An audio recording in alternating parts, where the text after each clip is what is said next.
Thank you, Mr. President.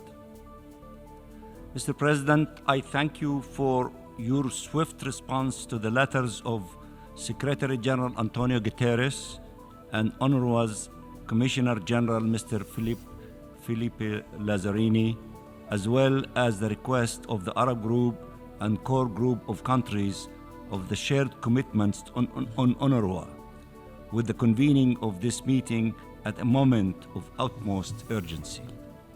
We thank the Commissioner General for his relentless efforts to uphold the agency's General Assembly mandate in the most challenging, dire of circumstances, and through him to express our admiration to the staff of UNRWA, who at the peril of their own lives are trying to save lives. Mr. President, as we gather here, hundreds of thousands of Palestinians are facing imminent death, besieged, bombed, and starved by Israel, facing a genocide within a genocide to forcibly and permanently remove them from northern Gaza. And the situation in the rest of Gaza remains terrifying, an unprecedented level of inhumanity and destruction unseen in this century. And this open assault against the UN, notably against UNRWA, the backbone of the international humanitarian response in Gaza, and the agencies serving millions of Palestinian refugees across the region, is an integral part of Israelis' long-running attempts to liquidate the question of Palestine. It is one more proof of Israelis' genocide in Gaza by attacking both the Palestinian civilian population and all those who try to help it survive. It is part of the assault on Palestinian refugees to strip them of their refugee status and deny them their rights. UNRWA's mandate stems from the UN's permanent responsibility towards the question of Palestine. The agency is indispensable and irreplaceable, now more than ever.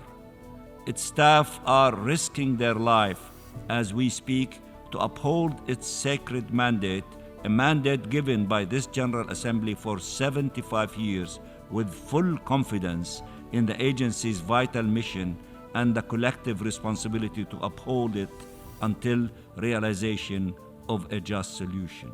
UNRWA deserves the international community's full support. Nothing that has happened, no distortions or smears or threats have changed that, nor should they. Mr. President, this genocide will not end by itself. Every state represented here and the UN as a whole have a duty to stop it. Hundreds of thousands of Palestinians are facing imminent death as we speak.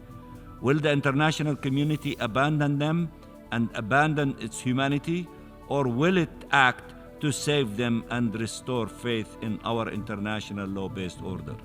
Mr. President, we are witnessing an unprecedented war in the United Nations. How can Israel lead such an assault against the UN, both within these halls and on the ground, and still call itself a member of these United Nations, sitting in this august hall and exercising the rights associated with membership while breaching all of the obligations that come with it?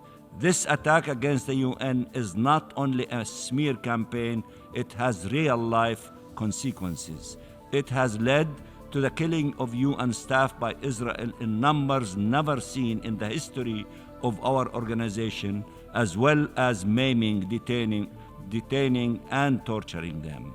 It has led to relentless attacks on UN premises, killing and wounding thousands of civilians sheltering under the UN flag. It seeks to disable not only UNRWA, but the UN and the charter it is founded on. For the survival of the Palestinian people in Gaza and the rest of occupied Palestine, including East Jerusalem, for the dignity of millions of Palestinian refugees, for avoiding to further undermine regional stability, for respect of our collective obligations under the Charter and under international humanitarian law, we must act collectively and decisively to preserve UNRWA, enable it to fulfill its mandate, and defeat any attempts to destroy it. We stand united in this endeavor and appeal for all to act now to protect this agency and the Palestine refugees it is rightly mandated to assist. UNRWA is indispensable. UNRWA should be defended.